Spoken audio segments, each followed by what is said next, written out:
And so we are back here on KBBF 89.1 FM, and we have Mr. Mejia, who comes over from the county every week, has been doing so for a while.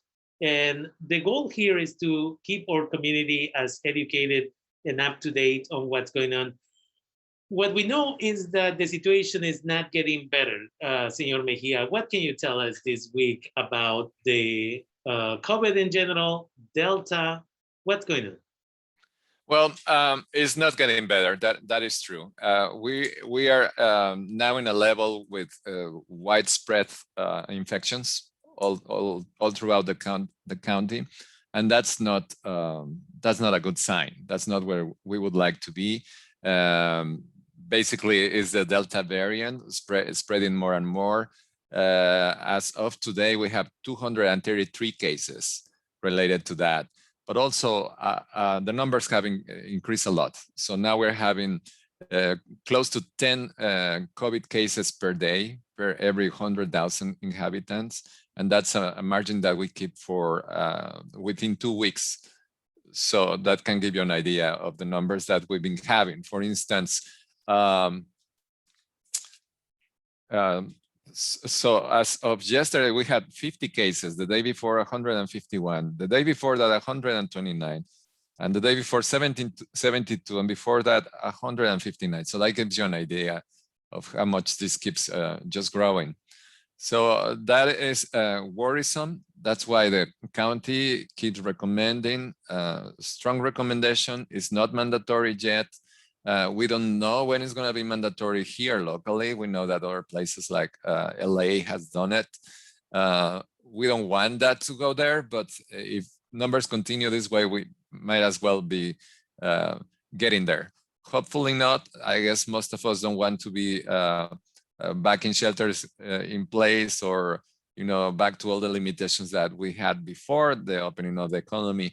But although we were expecting that the numbers would rise after opening the economy, we didn't count on the strength of the Delta variant and its aggressivity. So now we know that it's 60% more contagious than the original strain. We also know now that the viral load is, listen to this, 1,000 times more than the original strain.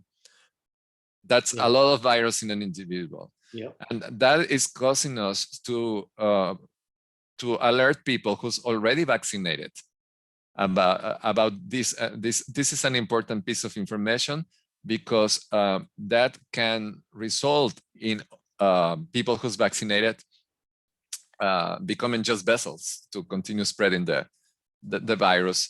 Because we are still protected with the vaccine in a manner that we may not end up having very severe symptoms or hospitalizations for those who have the vaccine, but still you can spread that. You can spread the virus to other persons. As for the non-vaccinated, well, they're being just pummeled with COVID. The number of hospitalizations has increased. For the last 2 weeks, we are seeing an average of 42 persons in visiting the hospital because of COVID symptoms.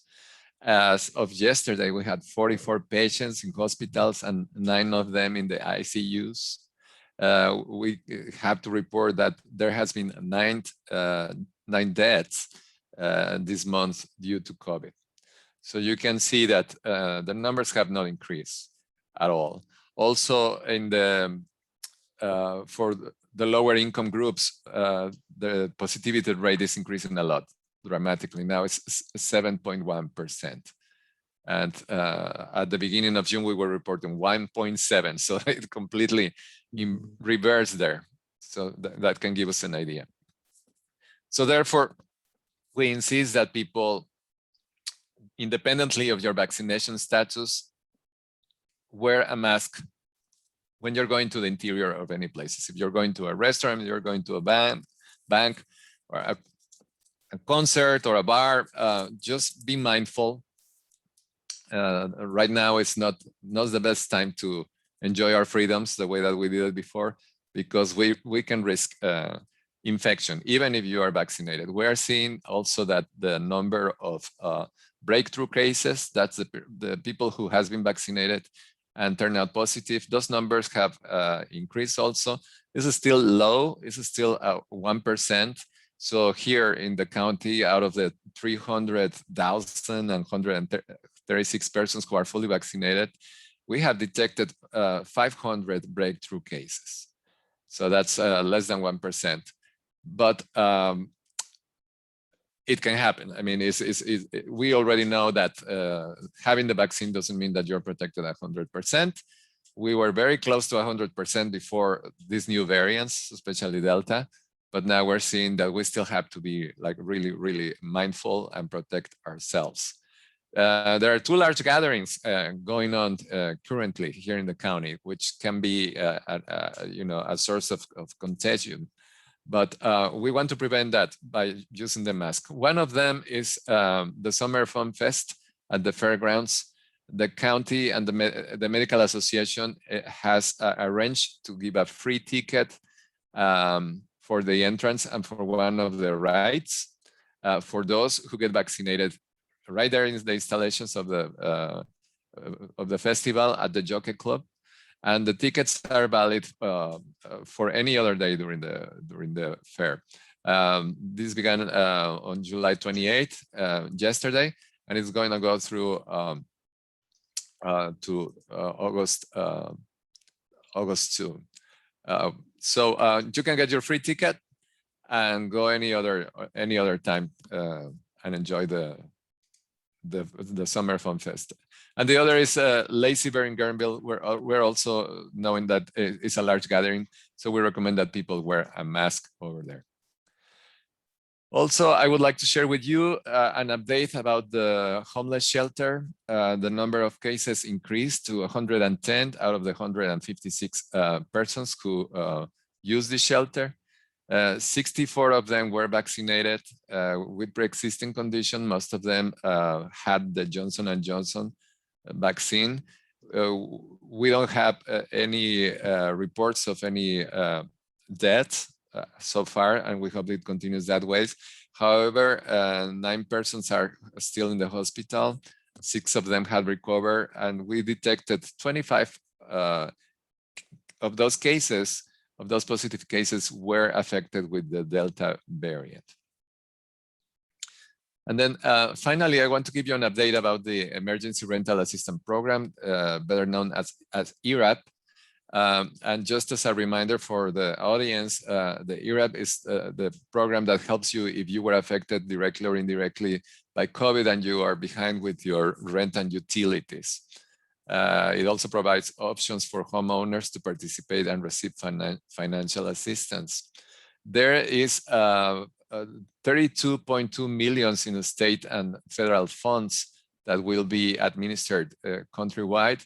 And so far, 5.3 million have been disbursed in Sonoma County through July 15. This has served 1,900 tenant applications, and 823 landlords have been submitted and processed. Tenants are encouraged to apply because changes to the program have made qualification easier, including the use of self-certification or self-attestation.